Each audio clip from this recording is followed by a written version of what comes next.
জয় বড়মা। আজ আমরা জানব নৈহাটির জাগ্রত বড়মার ইতিহাস, যার বয়স 100 বছরেরও বেশি। এই পূজা শুধু একটি উৎসব নয়, এটি ভক্তি, বিশ্বাস ও অলৌকিকতার এক অনন্য নিদর্শন। 1923 সালে নৈহাটির অরবিন্দ রোডে এই পূজার সূচনা করেন ভবেশ চক্রবর্তী। তিনি ছিলেন নদিয়া জুট মিলের একজন সাধারণ কর্মী। কথিত আছে, নবদ্বীপের রাস উৎসব দেখে উনি বড় বড় দেবমূর্তি দেখে উনি ওই ধরনের মূর্তি গড়ার জন্য ভাবনা চিন্তা করেন। পরে মায়ের স্বপ্নাদেশে উনি সেটি সাকার করেন। পরে শোনা যায় এই কালীটি আগে মা ভবেশ কালী নামে পরিচিত ছিল। পরে ওটির নাম চেঞ্জ হয়, আস্তে আস্তে তাকে সবাই বড় কালী মা বলতেন। পরে ইদানিং তাকে বড়মা বলে সবাই ডাকতে শুরু করে। সেই নামেই আজ তিনি সবার প্রিয় নৈহাটির বড়মা। কথায় বলে, ধর্ম যার যার, বড়মা সবার। আজ সবাই মায়ের টানে ছুটে আসছেন বিভিন্ন জায়গার থেকে। যার যা মনের বাসনা, যার যা আকাঙ্ক্ষা, যার যা প্রার্থনা, সবাই মায়ের কাছে এসে কেঁদে বলছেন। মা সবার ইচ্ছা পূরণ করছেন। মা কাউকে খালি হাতে ফেরান না বড়মা। আজ এই বিশ্বাস নিয়েই সবাই দূর দূরান্ত থেকে ছুটে আসছে।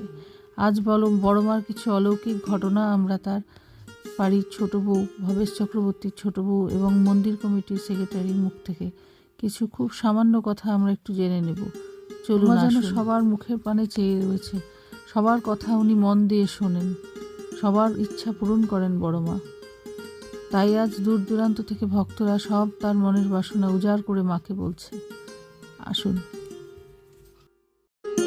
আমার হাজবেন্ড দাঁড়িয়েছেন ওই বারান্দার ওপরটা, এখনো কারণ দুজনে, আর আমার হাত থেকে এরকম হাত পেতে সেই নিলেন, মানে আমি সেই এখনো বুঝতে পারছেন, তাই এখনো বলি যে মা তুমি আমার সেক্রেটারি হব। বড়মার যে মেন ঘট,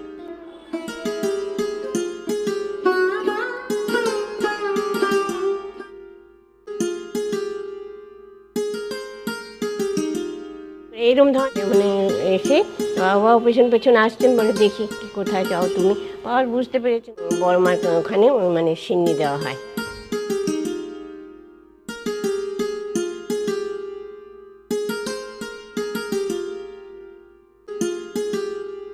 কিছু নেই, মা যা দেয় অনেক কিছু দেয়। চাই যেন আরো সমস্যার সমাধান হোক, মা পাশে তার সবসময়।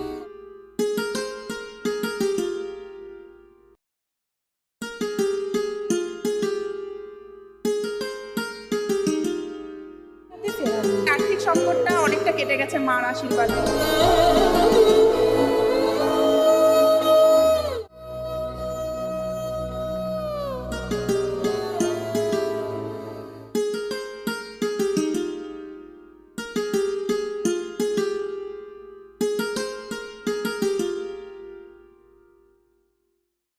বড়মার এই প্রতিমার উচ্চতা প্রায় 21 ফুট।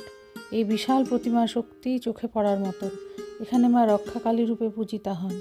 সেই পূজা হন সম্পূর্ণ বৈষ্ণব মতে। এখানে কোনো পশু বলি দেওয়া হয় না।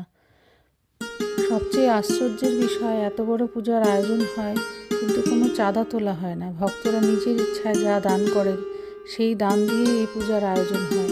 সবটাই বড়মার অলৌকিক ঘটনা।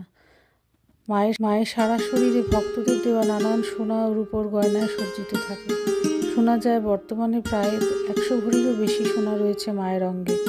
বিসর্জনের সময় কোনো লরিতে নেওয়া হয় না, মাকে নিয়ে যাওয়া হয় ট্রলিতে। একটি শক্ত বড় ট্রলি বানানো হয়েছে, চাকা লাগানো, তাতে করেই মাকে নিয়ে যাওয়া হয়। এবং অদ্ভুতভাবে গঙ্গায় যখন জোয়ার আসে 4:30 থেকে 5টা, সেই ভরা জোয়ারে মায়ের বিসর্জন হয়। শয়ে শয়ে দর্শনার্থী তখন ভিড় করে থাকেন মায়ের সেই অপূর্ব রূপ দেখার জন্য। 2024 সালে মায়ের একটি কষ্টি পাথরের মূর্তি প্রতিষ্ঠিত হয়। এখানে সারা বছর ভক্তরা এসে মন্দিরে পূজা দেন এবং ভোগ দেওয়ারও ব্যবস্থা রয়েছে, এবং ভক্তরা ভোগ গ্রহণের জন্য ব্যবস্থা করা হয়েছে। এখন নৈহাটির বড়মা শুধু একটি প্রতিমা নন, তিনি হাজার হাজার মানুষের বিশ্বাসের প্রতীক। তিনি সবার মা, যে মায়ের ডাকে সাড়া দিতে দূর দূরান্ত থেকে ভক্তরা ছুটে আসেন। জয় বড়মা। যদি আমার ভিডিও আপনাদের ভালো লেগে থাকে এই বড়মার কথা শুনতে, তাহলে অবশ্যই কমেন্টে লিখুন জয় বড়মা। মা সবার মঙ্গল করুন। জয় বড়মা।